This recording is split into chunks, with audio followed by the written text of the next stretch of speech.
ഇന്നത്തെ വീഡിയോയിൽ നമ്മൾ സംസാരിക്കാൻ പോകുന്നത് ന്യൂട്രൽ നമുക്ക് എന്തുകൊണ്ട് നമ്മുടെ വീട്ടിൽ എർത്ത് ചെയ്യാൻ സാധിക്കില്ല എന്നതിനെ പറ്റിയാണ്.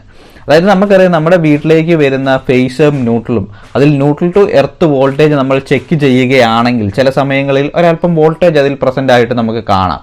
അപ്പോൾ അങ്ങനെ പ്രസന്റ് ആയിരിക്കുന്ന വോൾട്ടേജിനെ സീറോ ആക്കാൻ വേണ്ടിയിട്ട് നമുക്ക് നമ്മുടെ ന്യൂട്രൽ വീട്ടിൽ തന്നെ എർത്ത് ചെയ്യാൻ സാധിക്കില്ലേ എന്ന് നമ്മളോട് ഒരു സുഹൃത്ത് ചോദിക്കുകയുണ്ടായി. ഒരുപാട് പേര് അങ്ങനെ ആ ഒരു സംശയവുമായി തന്നെ നമ്മളോട് സമീപിക്കുകയുണ്ടായി. അപ്പോൾ അത് എന്തുകൊണ്ടാണ് നമുക്ക് അങ്ങനെ ന്യൂട്രൽ നമുക്ക് അവിടെ വീട്ടിൽ തന്നെ എർത്ത് ചെയ്യാൻ സാധിക്കാത്തത് എന്നതിനെ പറ്റിയാണ് ഈ ഒരു വീഡിയോ. നമുക്കറിയാം നമ്മുടെ വീട്ടിലേക്ക് KCBയിൽ നിന്നും സപ്ലൈ വരുന്ന സമയത്ത് KCBയുടെ തന്നെ ഡിസ്ട്രിബ്യൂഷൻ ട്രാൻസ്ഫോമറിൽ ന്യൂട്രൽ എർത്ത് ചെയ്തിട്ടുണ്ട്. അതായത് സ്റ്റാർ കണക്ഷനിൽ നോക്കുകയാണെന്നുണ്ടെങ്കിൽ KCBയുടെ ഡിസ്ട്രിബ്യൂഷൻ ട്രാൻസ്ഫോമറിൽ ന്യൂട്രൽ എർത്ത് ചെയ്തതിന് ശേഷമാണ് നമ്മുടെ വീട്ടിലേക്ക് എത്തുന്നത്. അപ്പോൾ അങ്ങനെ എർത്ത് ചെയ്ത അതേ ന്യൂട്രൽ സപ്ലൈ തന്നെ നമ്മുടെ വീട്ടിലും നമുക്ക് എർത്ത് ചെയ്യാൻ സാധിക്കില്ലേ എന്നുള്ളതാണ് ഏറ്റവും പ്രധാനപ്പെട്ട സംശയം.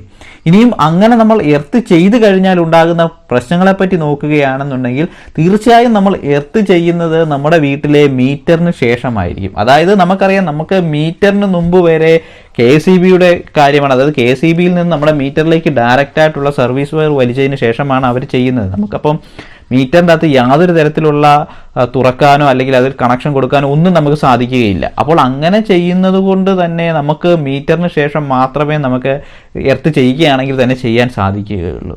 അപ്പോൾ ഇലക്ട്രിസിറ്റി മീറ്റർ എന്ന് പറയുന്നത് എവിടെ കറണ്ട് പ്രസന്റ് ഉണ്ടോ അവിടുത്തെ അതിൻ്റെ റീഡ് ചെയ്യുക എന്നുള്ളതാണ്. അതായത് നമ്മളിപ്പോൾ ന്യൂട്രലിലൂടെ വരുന്ന സപ്ലൈ നമ്മൾ എർത്തിലേക്ക് കണക്ട് ചെയ്ത് കഴിഞ്ഞാൽ ഓട്ടോമാറ്റിക്കലി ആ ഒരു കറണ്ട് ഫ്ലോ നേരെ ന്യൂട്രലിലൂടെ വന്ന് മീറ്ററിലൂടെ കയറി നേരെ നമ്മുടെ ഗ്രൗണ്ടിലേക്ക് പോകുന്നു. അപ്പോൾ മീറ്റർ പതിയെ ചലിച്ചു തുടങ്ങും. അതായത് മീറ്റർ നമ്മൾ ഒരു ലോഡും ഉപയോഗിക്കാതെ തന്നെ മീറ്റർ റീഡ് ചെയ്യാൻ തുടങ്ങും.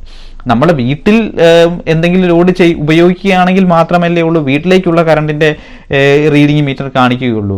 ഇത് നമ്മൾ ഡയറക്റ്റ് ആയിട്ട് ഗ്രൗണ്ടിലേക്ക് കണക്ട് ചെയ്യുന്നത് കൊണ്ട് തന്നെ ആ വരുന്ന സപ്ലൈ മീറ്ററിലൂടെ കയറിയാണ് ഗ്രൗണ്ടിലേക്ക് പോകുന്നത്. അപ്പോൾ ആ ഒരു റീഡിങ്ങും തീർച്ചയായും നമ്മുടെ എനർജി മീറ്റർ റീഡ് ചെയ്യും. അപ്പോൾ അങ്ങനെ റീഡ് ചെയ്യുന്നത് കൊണ്ട് തന്നെ സംഭവിക്കുന്നത് നമ്മുടെ വീട്ടിൽ നമ്മൾ ഉപയോഗിക്കാത്തതിനേക്കാളും കൂടുതൽ വൈദ്യുതി ഉപയോഗം മീറ്ററിൽ കാണിക്കുകയും നമ്മൾ അതിനെ അധികമായിട്ടുള്ള പണം അടയ്ക്കേണ്ടതായിട്ടും വരുന്നു.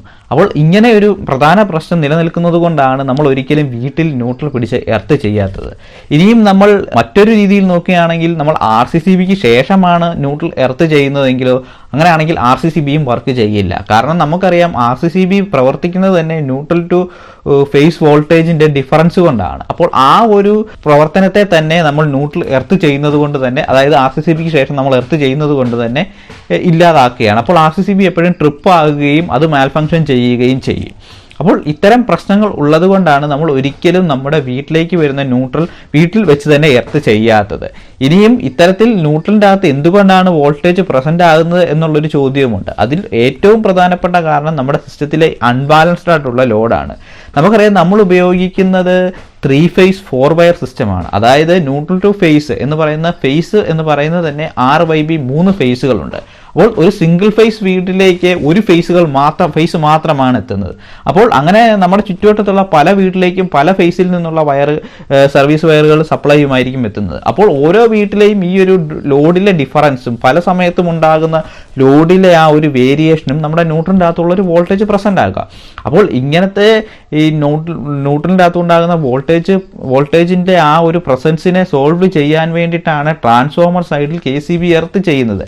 അതുപോലെ തന്നെ KCB ഏകദേശം 5 പോസ്റ്റ് ഡിഫറൻസുകൾ വെച്ചുകൊണ്ട് തന്നെ ആ ഒരു അവിടുന്ന് ന്യൂട്രൽ പിടിച്ച് എർത്ത് ചെയ്യുന്നുണ്ട് ഇത്തരത്തിലുള്ള വോൾട്ടേജുകൾ ഇല്ലാതാക്കാൻ. അപ്പോൾ പിന്നെയും ഇത്തരത്തിലുള്ള വോൾട്ടേജുകൾ പ്രസന്റ് ആകുന്നു എന്നുള്ളതിനർത്ഥം ഒന്നെങ്കിൽ നമ്മുടെ വീട്ടിനുള്ളിൽ അല്ലെങ്കിൽ നമ്മുടെ ചുറ്റുവട്ടത്തുണ്ടാകുന്ന ചെറിയൊരു ലോഡിലെ അൺബാലൻസ്ഡ് ആണ്. അപ്പോൾ ഇതിനെ ഒഴിവാക്കാൻ വേണ്ടിയിട്ട് KCBയിൽ സമീപിക്കുക എന്നുള്ളതേ നമുക്ക് ചെയ്യാൻ സാധിക്കുകയുള്ളൂ. അല്ലാതെ നമുക്ക് നമ്മുടെ വീട്ടിൽ തന്നെ പിടിച്ച് ന്യൂട്രൽ എർത്ത് ചെയ്ത് കഴിഞ്ഞാൽ ന്യൂട്രൽ വോൾട്ടേജ് ചിലപ്പോൾ 0 ആയിരിക്കാം, പക്ഷേ നമ്മൾ ആവശ്യമില്ലാതെ പിന്നെയും പണം അടയ്ക്കേണ്ടതായിട്ട് വരും. അപ്പോൾ ഇത്തരം കാരണങ്ങളും കൂടെ നമ്മൾ മനസ്സിലാക്കണം.